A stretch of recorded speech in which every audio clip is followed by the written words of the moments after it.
Assalamualaikum warahmatullahi wabarakatuh. Nama saya Alifian Devianti dengan NIM 55542200039. Saya berasal dari kelas 2B, jurusan Ekonomi Syariah, Fakultas Ekonomi dan Bisnis, Universitas Sultan Ageng Tirtayasa.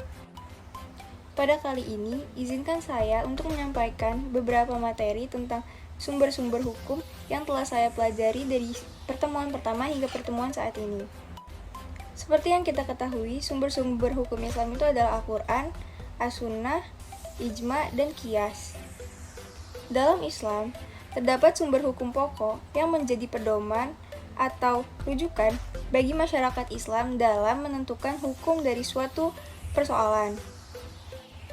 Sumber hukum merupakan segala sesuatu yang berupa tulisan, dokumen, naskah, peraturan, undang-undang, kesepakatan, hasil musyawarah, dan sebagainya yang digunakan oleh suatu negara sebagai pedoman hidup pada masa tertentu. Di samping Al-Quran sebagai kitab suci umat Islam, Al-Quran juga merupakan sumber hukum Islam yang pertama dan paling utama.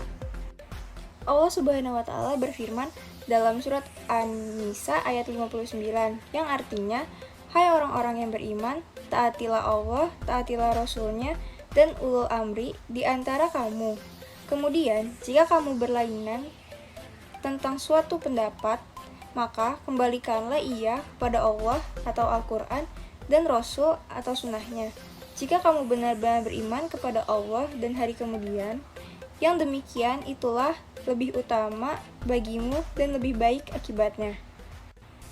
Terdapat banyak pendapat terkait apa saja sumber hukum Islam, akan tetapi kita sebaiknya mengikuti pendapat dari jumhur ulama atau pendapat dari mayoritas ulama. Adapun sumber hukum Islam yang disepakati oleh jumhur ulama yaitu Al-Quran, As-Sunnah, Ijma, dan Qiyas.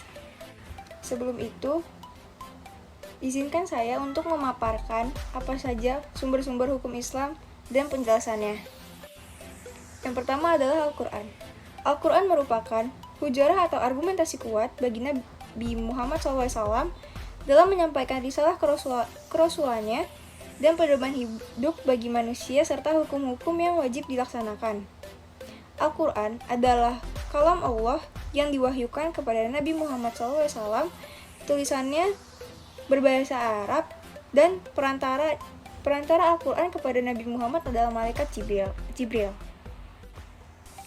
Dalam surat Al-Isra ayat 88, Allah Subhanahu wa Ta'ala berfirman, "Katakanlah, sesungguhnya jika manusia dan jin berkumpul untuk membuat yang serupa dengan Al-Quran, mereka tidak akan dapat membuat yang serupa dengannya, sekalipun mereka saling membantu satu sama lain."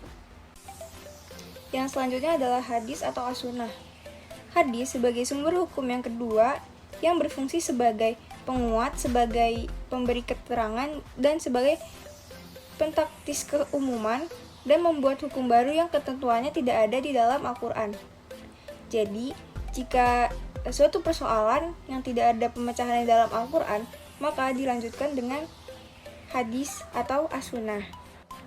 Seluruh umat Islam telah sepakat dan berpendapat serta mengakui bahwa sabda, perbuatan, persetujuan Rasulullah Muhammad SAW tersebut adalah sumber hukum Islam yang kedua sesudah Al-Quran, atau yang biasa kita sebut sebagai as-sunnah dan juga hadis. Allah Subhanahu wa Ta'ala telah berfirman pada surat Ali Imran ayat 32, yang artinya, "Katakanlah Muhammad, taatilah Allah dan Rasul-Nya. Jika kamu berpaling, ketahuilah bahwa Allah tidak menyukai orang-orang kafir." Yang selanjutnya adalah ijma. Ijma adalah kesepakatan, ketetapan hati untuk melaksanakan sesuatu. Ijma dilakukan untuk merumuskan suatu hukum, contohnya berupa fatwa MUI atau Majelis Ulama Indonesia, dan lainnya. Ijma adalah salah satu metode dalam menetapkan hukum atas segala permasalahan yang tidak ada di dalam Al-Quran dan As-Sunnah. Sumber hukum Islam ini berbagai masalah yang timbul di era globalisasi dan teknologi yang sudah modern. Ijma terbagi menjadi dua. Yang pertama ijma syar'i adalah kesepakatan para mujtahid baik melalui pendapat maupun perbuatan terhadap hukum masalah tertentu. Ijma ini para ahli ijtihad atau ulama masing-masing mengeluarkan pendapatnya baik secara lisan maupun tertulis mengenai persetujuan atas pendapat yang dikemukakan oleh ahli ijtihad. Yang kedua adalah ijma sukuti, yaitu suatu ijma dalam praktiknya yaitu para ulama diam, tidak mengatakan pendapatnya. Diam di sini dianggap menyetujui dari pendapat ulama yang lain yang berpendapat. Contoh dari ijma sendiri itu banyak. Beberapa diantaranya adalah diadakannya azan dan iqomah 2 kali saat sholat Jumat dan mulai ditetapkannya pada zaman Utsman bin Affan. Yang kedua, diputuskannya untuk membukukan Al-Quran dan dilakukan pada masa kepemimpinan Abu Bakar As-Siddiq. Yang ketiga, kesepakatan para ulama atas diharamkannya minyak babi dan sebagainya. Yang selanjutnya adalah qiyas. Qiyas adalah persamaan hukum suatu masalah yang belum ada kedudukan hukumnya dengan masalah lama yang pernah terjadi karena ada alasan yang sama. Qiyas atau analogi merupakan bentuk sistematis yang telah berkembang dari ro'yu yang memainkan peran yang sangat penting. Qiyas dalam praktiknya merupakan menyamakan sesuatu yang tidak memiliki nas hukum dengan sesuatu yang sudah ada nas hukumnya berdasarkan kesamaan ilat atau kemaslahatan yang diperhatikan syara. Qiyas juga dapat diartikan sebagai kegiatan melakukan padanan suatu hukum terhadap hukum lain. Contoh qiyas yaitu kesamaan antara khamr dan juga minuman beralkohol, vodka, dan lainnya atau minuman keras. Dari hasil analisis, selain yang telah disebutkan di atas, sumber hukum Islam juga apabila kita lihat dalam kedudukan komplikasi hukum Islam dalam tata hukum positif di Indonesia, yaitu kedudukan komplikasi hukum Islam dalam sistematis hukum nasional adalah sebagai pedoman atau petunjuk para hakim peradilan untuk memutuskan dan menyelesaikan perkara atau yang diatur dalam komplikasi, yaitu hukum perkawinan, perwakafan, kewarisan, dan lainnya.